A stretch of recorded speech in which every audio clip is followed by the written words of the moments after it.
প্রথম কাছে শুটিং এর সময় যখন গান রেকর্ডিং হবে তখন লতা মঙ্গেশকর প্রথম দিনে স্টুডিও পাওয়া যাচ্ছে না, মানুষদের স্টুডিও জোগাড় করলেন, বলে সকালবেলা রেকর্ডিং হবে, হলো লতা মঙ্গেশকর গলা খারাপ, আগের দিন আসতে হবে। বৌদিকে শুনেছি সুধীর দাশগুপ্ত স্ত্রীর কাছে যে সুধীর দাশগুপ্তের বাউটিটা দাও, ওটা বন্ধক রেখে আরেকদিন স্টুডিও ভাড়া করার কথা ভাববে। তখন বলে না না একটু প্র্যাকটিস করুন, প্র্যাকটিসটাই রেকর্ড হয়ে গেল। কথা বলে না আরেকদিন আমাকে সময় দিতে হবে, আমি আরো ভালো গাইব। উত্তম করে বলছে ম্যাডাম চিন্তা নেই, যদি কোনো সমস্যা থাকে আমি মেকআপ করে দেবো।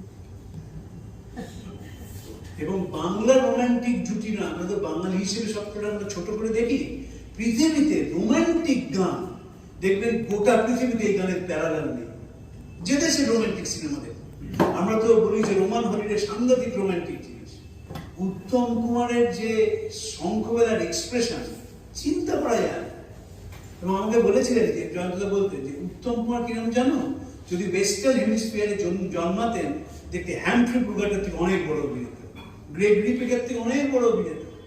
এবং আমাকে বলেছিলেন তুমি দেখবে ফাউন্টেন হেড পড়বে, তারপর সিনেমাটা দেখবে যদুগৃহ, দেখবে তফাৎটা কি, দেখবে কোথায় কোন উচ্চতায় উত্তম কুমার নিয়ে গেছে। অনেকে বলেন যে উত্তম কুমার শুধু রোমান্টিক হিরো ছিলেন, ক্যারেক্টার অভিনয় পারতেন না, জয়ন্তের বিরুদ্ধে ছিলেন। বলতে উত্তম কুমারের বলতে উত্তমের কিরম ফান্ডা সিনেমার উপর তোমরা কল্পনা করতে পারবে না। ও সবসময় সিনেমা নিয়ে ভাবে। মনে রাখবে ও ডিরেক্টর, ও প্রডিউসার, ও মিউজিক ডিরেক্টর। কাল তুমি music director Uttam Kumar, producer, তারপর তো নিজে ডিরেক্ট করেছেন গোলপরা শিব পদাবলী ইত্যাদি সিনেমা। তো জয়ন্তদের এবং বোঝাতেন, জানেন তো, যে একটা সিনেমা বোঝাতেন, প্রতিদিন সিনেমাটা দেখবে, দেখলাম, পরের দিন ওর আলোচনা হলো, দেখতাম। মানে তখন তো কোনো উপায় নেই, তখন তো মোবাইলে ইউটিউব আসেনি, কত একটা ঠিকঠাক করে দেখলাম, আবার সেই সিনেমাটা নিয়ে আলোচনা। এবং এমন করে আলোচনা করতেন না যেন সামনে সিনেমাটা দেখতে পাচ্ছি। এই যে শঙ্খবেলায় আজ মন চেয়েছে আমি হারিয়ে যাব, বিখ্যাত গান লতা মঙ্গেশকর, সেখানে উত্তম কুমার মার্সিডিজ বেঞ্চ চালিয়েছিলেন। সেই মার্সিডিজ বেঞ্চে গল্প বলতেন যে কি করে সেই দাঁড়িয়ে এলো, কি করে সেই সিনেমাটা। অসাধারণ গান, সকলে শঙ্খবেলা দেখেছে। এই গানটা একটু দুগুলি বাজিয়ে দিই।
ডকুমেন্টেড করছে।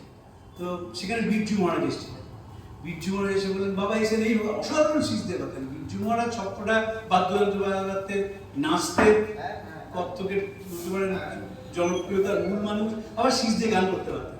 আমাকে বলে যে এরকম হচ্ছে না, স্কেল তো পাবে না। বললাম না, বালসাহেব তো একটা স্কেল মেজার নিয়ে এসছেন, সেটা ফোন দিয়ে স্কেল ঠিক করি, তারপর স্কেলটা পড়ে যায়। পুরনো করলে হবে না। আমাদের ছাত্র আছে, সে রবীন্দ্রভারতী বিশ্ববিদ্যালয়ের নাচের অধ্যাপক, তাকে গিয়ে বলো আমি বলেছি হারমোনিয়াম কেন, হারমোনিয়াম কিনে দাঁতগুলোকে হারমোনিয়ামে রিড করে পারো। যদি করতে পারো, কেউ পারে না, তাহলে দেখবে স্কেল নড়বে না কোনোদিন। তো আমি সেই ভদ্রকে গিয়ে বললাম, তিনি রবীন্দ্রভারতী কত্থক নাচের অধ্যাপক, বললেন আপনাকে শীষ শেখাতে হবে। ভদ্রলোক না আকাশ থেকে পড়লেন, আমি শীষ দিতে পারি না। না না না, আপনাকে দিতে হবে, দেবো আমি। আপনি হারমোনিয়ামে রিড ধরবেন, সেই রিড ধরে দাঁতগুলোকে হারমোনিয়ামে স্কেল করে ফেললাম। এটা বি, এটা বি ফ্ল্যাট, এটা সি, এটা সি শার্প, এটা ডি, এটা ডি শার্প। এইকে ডিপটা লাগিয়ে বাজাই, তাই স্কেলটা পড়ে না। আমি তো মিউজিকের সঙ্গে করি। জয়ন্তদা সবকিছু যে বিলিতি গানগুলো যে বলেছিলেন নেভার অন সানডে, একটু দুলেন দুলেন বাজিয়ে জয়ন্ত শ্রদ্ধা।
জয়ন্ত একদম আমাকে বললেন এই জন্য জিঙ্গল বেল শোনো।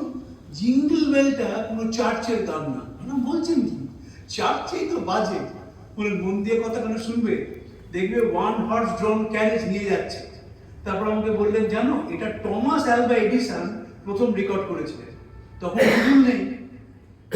আমি চলে গেলাম ব্রিটিশ কাউন্সিলে, উমা গিয়ে দেখলাম সত্যি 1876 সালে টমাস অ্যালভা এডিসন এই গানটা রেকর্ড করেছিলেন বারের জন্য। পানশালায় গানটা গাওয়া হবে জিঙ্গল বেল জিঙ্গল বেল। আমরা সেটাকে পরে ধর্মের সঙ্গে জুড়ে চার্চ মিউজিক করে ফেললাম।